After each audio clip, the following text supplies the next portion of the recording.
இஸ்ரேலின் தளபதிகள் கூட கற்பனை செய்யாத ஒன்று நேற்று இரவு நடந்துள்ளது.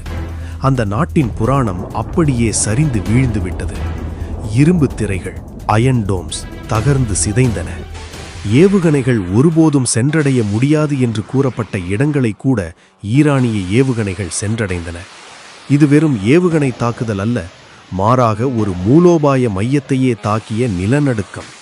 நகேவில் உள்ள டிமோனா உலைகளிலிருந்து இந்திய பெருங்கடலின் இதயத்தில் உள்ள பிரிட்டிஷ் டியாகோ கார்சியா தளம் வரை உலுக்கி போட்ட நிலநடுக்கம். இந்த வீடியோவில் நாங்கள் மறைக்கப்பட்ட பல உண்மைகளை வெளிப்படுத்துகிறோம்.